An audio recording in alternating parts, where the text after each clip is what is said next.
Welcome to Revenge with Lyra. The garbage bags sagged under their own weight, spilling corners of my life onto the cracked driveway. Shoes I'd worn through winter, a sweater that still smelled like him, and my mother's voice, sharp enough to cut through the morning air. "You're 25, she said, arms folded, my siblings flanking her like spectators. "Time to leave. You've been nothing but a burden." For a moment, I just stared at her, at the faces that should have been my home.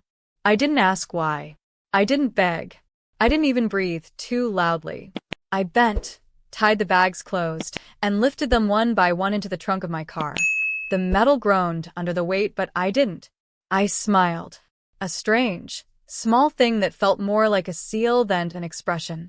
Then I slid into the driver's seat, turned the key, and let the engine drown out everything behind me. I didn't look back, not once, as the house shrank in the rear view. Somewhere between the first and the 1,000th mile, I told myself, this was not an ending. It was a door, and I would decide who got to knock. 6 months later, I woke to a screen lit with 60 unread messages. The same contact name over and over. The first one read, "Where are you?" I stared at it for a long time, and for the first time in months, I almost smiled again, but not for the same reason. What happens when the people who threw you out realize they've locked themselves out too? I didn't reply. Not that day. Not the next. I just let the messages keep piling up, like the garbage bags they'd left me with. But curiosity has a way of clawing at you. So one quiet night, I opened the thread. Most of the texts were short, frantic. "Call me. It's urgent. We need you." Others were longer, dripping with sudden warmth. The kind that doesn't feel earned. I read them all twice. And then I remembered the way my mother's eyes didn't even blink when she said I was nothing but a burden. The way my sister smirked behind her phone that day. The way my brother shifted his weight like he couldn't wait to watch me drive away. I had left with nothing but my car, a duffel bag, and the strange relief of knowing I didn't owe them anything anymore. And in the months since, I had built something new, brick by careful brick. A one-bedroom apartment that smelled like fresh coffee and lavender candles. A job that didn't make me dread mornings. Friends who never asked me to explain why my family wasn't in my life. They didn't know about the promotion. They didn't know about the savings account I'd been stacking quietly, dollar by dollar. They didn't know I could afford to take time off, or that I'd been planning a very different kind of trip. But they did know one thing now. They needed me. I could have picked up the phone. I could have asked, "What's wrong?" But some part of me already knew. The last message blinked at me like a dare. "Please. It's about the house." I locked my phone and sat back in the quiet. If they thought I was going to rush to fix the mess they'd made, they'd clearly forgotten the day I drove away without looking back. The thing about doors? Once you close them, they don't open the same way twice. 3 days passed before I even thought about it again. Not because I'd forgotten, but because I wanted them to sit in the silence. On the 4th day, I got another message. Not from Mom this time. From my sister. "If you don't come, we could lose everything. You owe us." I laughed out loud. Owe them?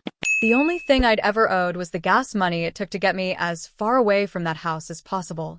But her words lingered. Lose everything. The same everything they were so willing to throw me out for. I decided maybe it was time to find out what everything really meant. I didn't call.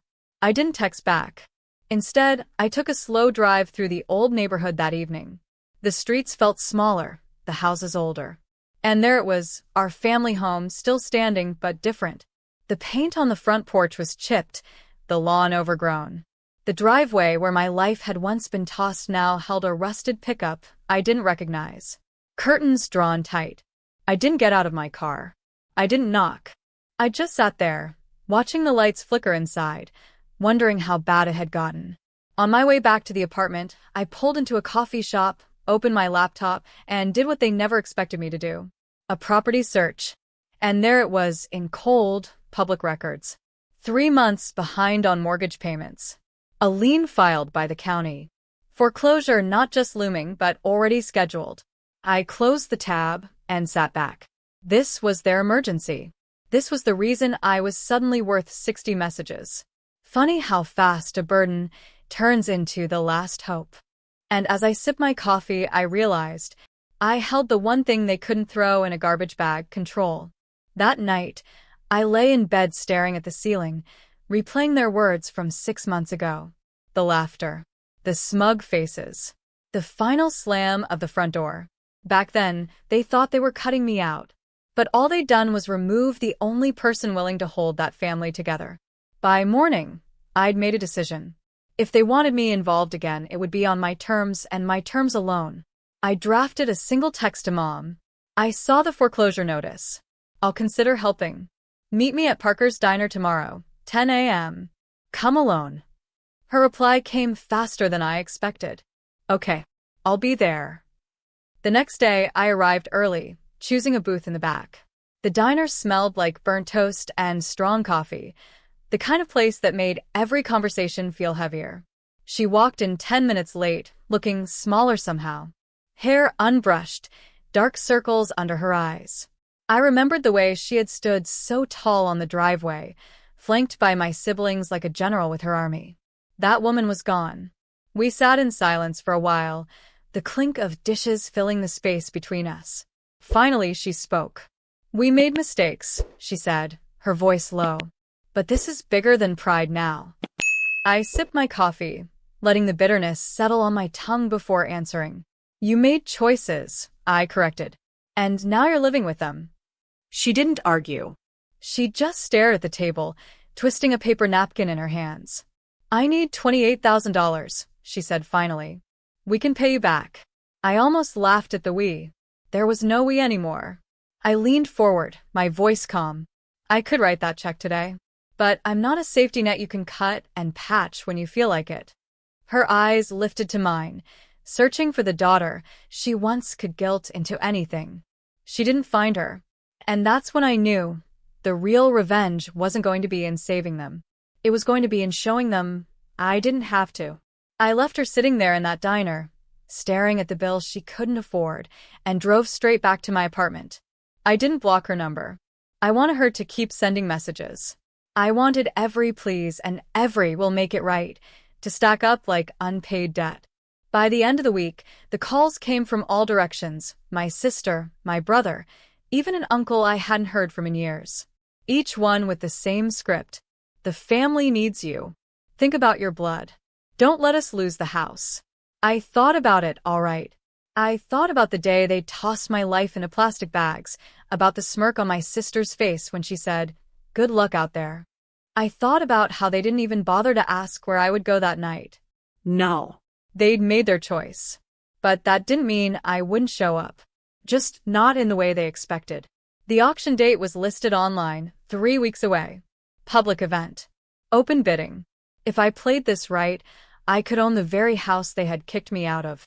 It wasn't just about the property. It was about standing in that driveway, holding the keys, and knowing the locks would never open for them again without my permission. I called a lawyer the next morning. Someone who didn't just handle real estate, someone who knew how to make a purchase airtight, untouchable. He didn't ask for the story, and I didn't give it. All he needed to know was that I wanted the house in my name before they even realized what had happened. 3 weeks later, the auction hall was buzzing. I sat in the back row, sunglasses on, hair tucked under a baseball cap. When the auctioneer announced the address, I raised my paddle without hesitation. The numbers climbed fast, but I didn't blink. When the final gavel dropped, it was mine. The same house they'd thrown me out of now belonged to me. And I hadn't even broken a sweat. The notice went up on the front door 2 days later. Bold, red letters announcing the change of ownership. I didn't need to be there to see it. But I wanted to. I parked across the street, windows rolled down just enough to hear the shouting. My brother yanked the paper off the door, scanning it like he could somehow read a different name if he tried hard enough. My sister came running out barefoot, demanding to know who bought the place. And then Mom stepped onto the porch. Her eyes locked on the letter in my brother's hand, and I could see it in her face. She already knew. She turned, scanning the street, until her gaze landed on my car. I didn't wave. I just sat there, elbow resting on the open window, letting her see exactly who had come back. She crossed the yard, slow at first, then faster, until she was standing at my door. "You?" she asked, voice cracking between disbelief and anger. I nodded once. Yes, me. For a moment, she didn't speak. Then, "You can't do this to us. We're family." The word family felt like a joke in her mouth. I remembered the driveway, the garbage bags, the sentence that had cut me deeper than anything else. "You've been nothing but a burden." "This isn't me doing something to you," I said calmly. "This is me making sure no one does it to me again." Her eyes narrowed. "So, what now? You throw us out? Make us homeless?" I didn't answer. Instead, I pulled the new keys from my pocket and let them dangle in the sunlight. Her face twisted, but she didn't reach for them. She knew they weren't hers anymore. "I'll give you until the end of the week," I said quietly. After that, I changed the locks. And with that, I rolled up my window, shifted into gear, and drove away, leaving her standing in the street, holding nothing. Word travels fast in small towns, faster when it's about someone losing their home. By the next day, I was getting side glances at the grocery store, overhearing whispers like, "That's the daughter who bought out her own family." I didn't care. Let them talk. In fact, I wanted them to. On Thursday morning, I drove by the house again. This time, there were moving boxes on the porch. My sister was shoving one into the trunk of her car, her jaw tight, eyes red. My brother sat on the steps, scrolling his phone like the world wasn't caving in behind him. Mom appeared in the doorway, clutching a photo frame. For the briefest moment, I almost felt something, guilt, maybe. But then I remembered how easily she'd watched me load my life into garbage bags. By noon, my lawyer confirmed the locks would be changed on Saturday. I decided to make Friday my last visit. When I showed up, they were nearly packed. Mom came out to meet me halfway across the lawn, her face pale. "You've made your point," she said, voice shaking. "You've humiliated us enough. Just sell it back." I tilted my head. "You think this was about humiliation?" Her eyes darted away. "Wasn't it?" "No," I said, my voice low. "It was about making sure I never end up standing where you are now, begging someone you once threw away." She flinched. For once, she didn't have a comeback. That evening, I walked through the empty rooms. The walls still smelled faintly of the home I grew up in, but it felt different, lighter, somehow. Like the house itself was relieved. I stood in the driveway, the same spot where she had told me to go, and realized I wasn't just taking back a building. I was reclaiming every piece of myself they tried to strip away. Tomorrow, it would be mine alone. Saturday morning was crisp and bright, the kind of day that made the air feel sharper. The locksmith's been pulled up right on time, tools rattling in the back. I stood on the porch, watching as the last lock turned with a solid, satisfying click. The house was quiet now. No voices, no slammed doors, no tension humming in the walls. Just stillness. I walked through each room slowly. The living room where birthdays had been celebrated, and where I'd been told I was nothing but a burden. The kitchen where I'd stood barefoot one Christmas morning, making coffee while my siblings laughed at my small life. The hallway where I'd once paused to hear them whisper about when I'd finally move out. They had their wish, and I had mine. On the kitchen counter, I placed a single envelope. Inside was a photo of me in the driveway, the day they kicked me out. I'd written one sentence on the back. "A burden doesn't carry your home on her back." I didn't need to send it. I knew they'd find a way inside one day. Not to stay, but to remember. As I stepped onto the porch, keys jingling in my hand, I felt the last thread between us snap. No anger. No sadness. Just release. Driving away, I didn't look in the rearview mirror this time either, but for a different reason. This wasn't about escape anymore. It was about ownership. Of the house. Of my life. Of the story they thought they could write for me. And now, every time I unlock that front door, I remember. Revenge doesn't always need to shout. Sometimes it just needs to stand quietly where it was once told it didn't belong. And stay. This story is a quiet reminder that the people who claim to love you can sometimes be the first to discard you when they no longer see your value. It's not about revenge for the sake of cruelty, It's about protecting your dignity and refusing to be used by those who only remember you when they need something. Walking away is not weakness. Staying silent is not surrender. And coming back on your own terms is not petty, it's powerful. Sometimes the best justice is simply thriving where they thought you'd fall apart. It's building a life they can't touch and standing in the very space they once told you didn't belong to you.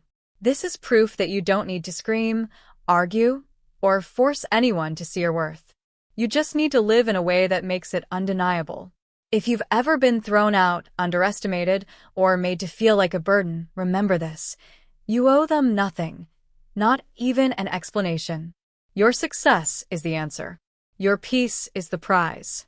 And your life, lived fully on your terms, is the final chapter they can never rewrite.